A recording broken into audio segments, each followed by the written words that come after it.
आज Doubtnut app download करें। Doubtnut पर अपने सभी गणित, रसायन विज्ञान, भौतिक विज्ञान और जीव विज्ञान के डाउट्स का करो सफाया।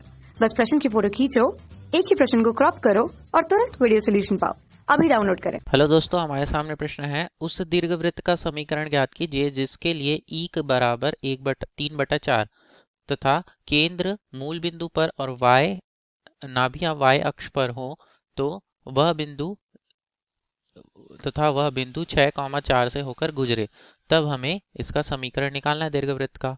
अब दोस्तों देखिए यहाँ पर इसे कैसे हल करेंगे। हमें दीर्घवृत्त की उत्केंद्रता दी गई है, ई मतलब उत्केंद्रता, तो दीर्घवृत्त की उत्केंद्रता ई बराबर है 3/4 ये दी गई है तथा नाभियां y अक्ष पर हैं। तो चूंकि हमें यह बोला गया है कि नाभियां y अक्ष पर हैं, कहाँ है, नाभियां y अक्ष पर हैं, अतः क्या होगा कि दीर्घ अक्ष भी y अक्ष पर होगा, दीर्घ अक्ष y अक्ष पर होगा इस प्रकार से। और चूंकि हमें एक बिंदु दिया गया है जहां से होकर दीर्घवृत्त गुजरता है, तो दिया गया है कि दीर्घवृत्त एक बिंदु 6,4 से होकर जाता है, 6,4 से होकर जाता है। तो मान लेते हैं कि दीर्घवृत्त का समीकरण, तो यहाँ से देखिए माना दीर्घवृत्त का जो समीकरण है वो क्या हो जाएगा, x का वर्ग बटा a का वर्ग धन y का वर्ग बटा b का वर्ग बराबर 1 है। इसे लेते हैं समीकरण 1।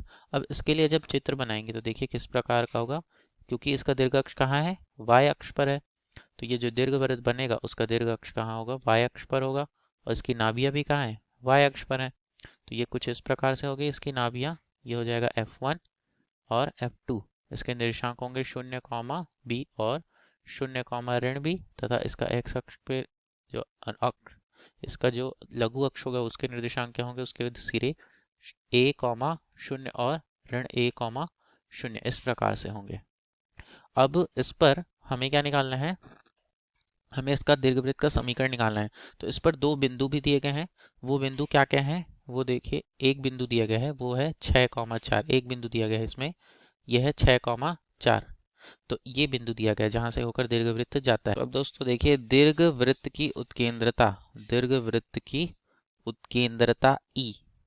उत्केंद्रता ई कब, जब b बड़ा है a से, क्योंकि दीर्घ अक्ष कहाँ है a पे, तो b बड़ा होगा a से, तब e क्या होता है, e का वर्ग बराबर 1 ऋण b का वर्ग a का वर्ग बटा b का वर्ग, ये होगा इसका सूत्र उत्केंद्रता के लिए। अब यहाँ पे देखिए e का मान तो हमें दिया है, e का मान कितना है, वो है 3/4, तो यहाँ से 3/4 का वर्ग बराबर 1 ऋण a का वर्ग बटा b का वर्ग, तो इसे पक्षांतर कर देते हैं, तो a का वर्ग बटा b का वर्ग बाईं ओर आ जाएगा, तो ये हो जाएगा 1 ऋण 3 तिया 9/16। हल करेंगे तो a का वर्ग बटा b का वर्ग बराबर कितना आ रहा है, ये आएगा 16 ऋण 9/16 यानी 7/16 इसे हल करने पे। तो यहाँ पे हम क्या निकालेंगे, b का वर्ग का मान निकाल लेते हैं, तो b का वर्ग बराबर क्या हो जाएगा, 16 a का वर्ग बटा 7, तो b का वर्ग का मान निकाल लिया।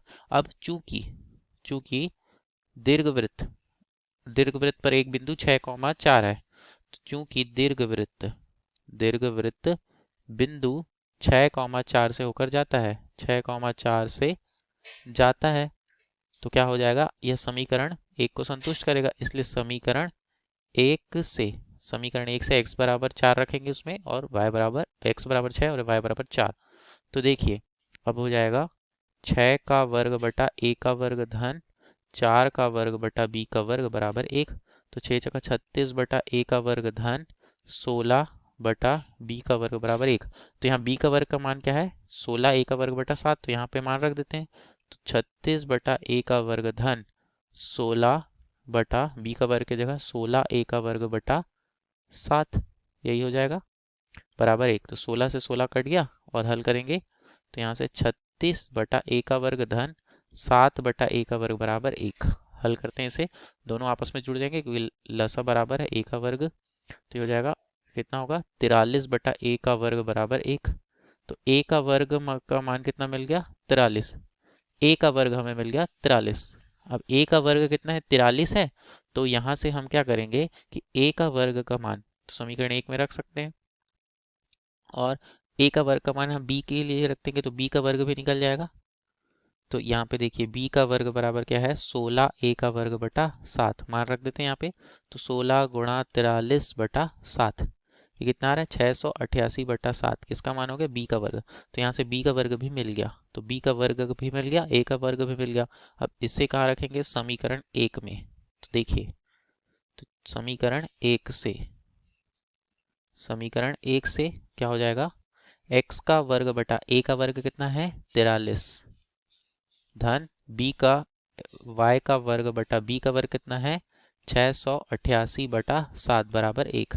तो यहाँ से इनका लसा कितना हो जाएगा, 600, पहले से हल करते हैं। तो x का वर्ग बटा 43 धन ये 7 ऊपर चल जाएगा, तो 7y का वर्ग बटा 688 बराबर 1, ये हो गया।